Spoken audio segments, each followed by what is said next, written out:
Dans ton Automoto Express ce lundi 23 octobre, la première victoire de Johann Zarco en MotoGP, Mercedes teste la sécurité de ses voitures électriques, le Toyota Land Cruiser change radicalement, un Fiat Multipla unique pour fêter ses 25 ans et le manga Initial D adapté au cinéma.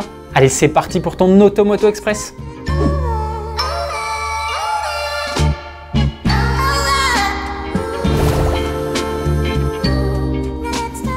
Le jour de gloire pour Johann Zarco. Pour sa 120e course en MotoGP, la catégorie reine de la moto, le pilote français Johann Zarco a remporté sa toute première victoire en carrière au guidon de sa Ducati sur le circuit australien de Phillip Island. Cela faisait 7 ans qu'il attendait ça, et nous aussi par la même occasion. Parti 5e sur la grille, le pilote de l'écurie Pramac a très rapidement perdu 3 places, mais il ne s'est pas laissé abattre et a remonté tous ses concurrents les uns après les autres. Il a scellé sa victoire dans le dernier tour grâce à un formidable dépassement à l'intérieur sur Jorge Martin. Bravo Johann, en espérant qu'il ne faille pas attendre 7 ans supplémentaires pour voir son deuxième succès en MotoGP.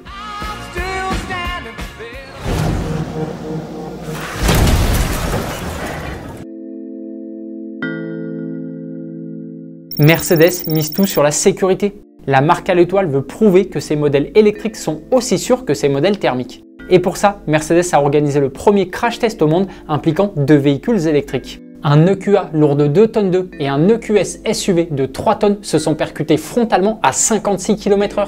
À titre de comparaison, pour simuler un choc frontal, le cycle Euro NCAP, la référence des crash tests, lance à 50 km/h un chariot lesté de 1400 kg sur le véhicule concerné.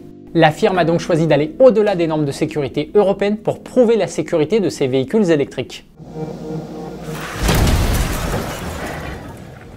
Mercedes indique que l'expérience est une réussite. Les systèmes de sécurité ont fonctionné, la cellule passager est restée intacte, tout comme la batterie, élément particulièrement sensible en cas de choc important.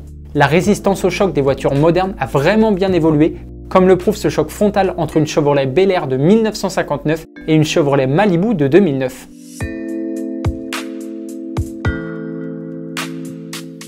La différence est impressionnante. Après, si ce genre de face-à-face entre deux vraies voitures est trop difficile à supporter pour toi, on a ce qu'il te faut avec ce crash test entre une 911 GT3 RS et une Bugatti Chiron en Lego, tout aussi impressionnant.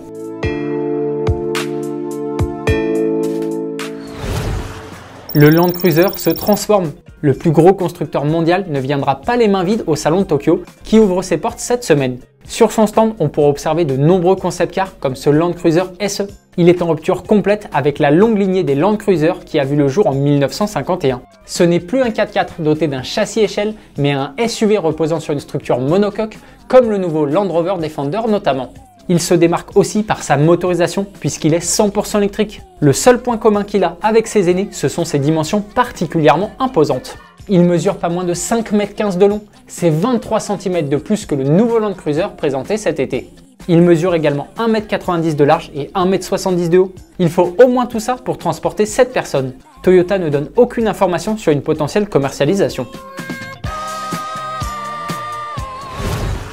Le Fiat Multipla est de retour. 25 ans après le lancement du Fiat Multipla, la marque italienne va lui rendre hommage en construisant un modèle unique nommé 6.6. Malheureusement non, Fiat n'a pas l'intention de produire un Multipla 6 roues. Cet exemplaire unique reprendra les caractéristiques du modèle d'origine de 1998. Le premier 6 correspond au nombre de passagers que le monospace peut embarquer et le deuxième 6 renvoie aux 6 personnages au caractère bien différent imaginé par le père du Multipla, le designer Roberto Giolito. On retrouve ces personnages dans l'habitacle où chacun est représenté sur un siège, mais aussi à l'extérieur, sur le capot et les flancs. Si tu es un fan invétéré du Multipla, sache que ce modèle sera mis en vente par Fiat Heritage. On ne connaît pas encore son prix.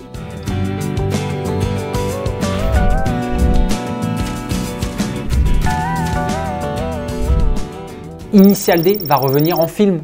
Avec Anne de Fast and Furious à la réalisation, Sung Kang, de son vrai nom, va adapter au cinéma l'animé japonais avec un film à gros budget. À travers ce Initial D 2.0, l'acteur américain veut exprimer son amour des voitures. Si tu ne connais pas Initial D, c'est un manga publié dans un magazine japonais entre 1995 et 2013. On y suit les aventures de Takumi, un jeune lycéen de 18 ans, livreur de tofu au petit matin. Il se fait remarquer par l'équipe star de pilotes de rue locale lorsqu'il dévale les routes du mont Akina tout en glisse dans sa Toyota AE86 blanche et noire pendant ses livraisons. Sung Kang n'a pas encore précisé qui jouera dans ce film ni quand il sortira, mais on a déjà hâte.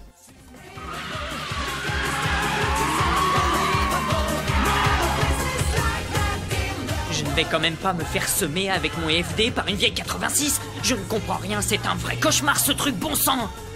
Je suis le numéro 2 des Red Son d'Akagi.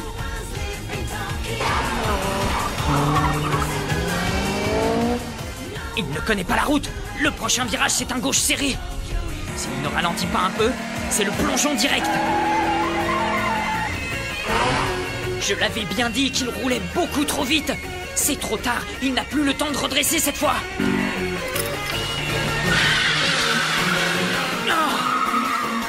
Oh, mais qu'est-ce que... Un transfert de masse?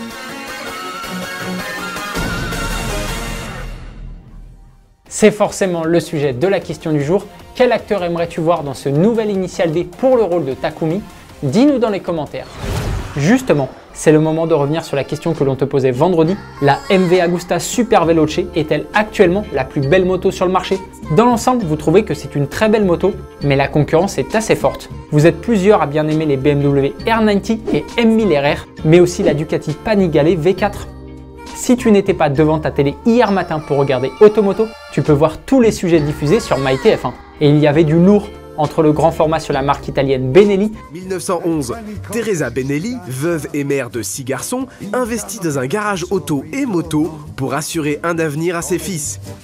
La fratrie se passionne pour la moto et crée en 1921 sa première machine, le Velo Motore. Antonio, un des frères, va gagner une course avec cette moto. Surnommé Tonino, il va enchaîner les titres de champion d'Italie avec ses Benelli. En revanche, aucun d'entre eux n'a jamais fait ça, un 6 cylindres en ligne sur une moto de commerce.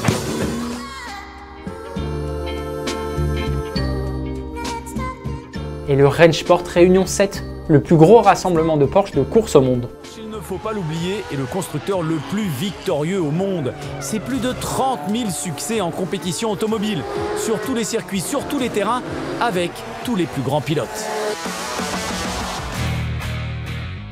Automoto Express, c'est malheureusement déjà fini pour aujourd'hui. On se retrouve dès demain pour un nouveau numéro. Bonne soirée, allez ciao!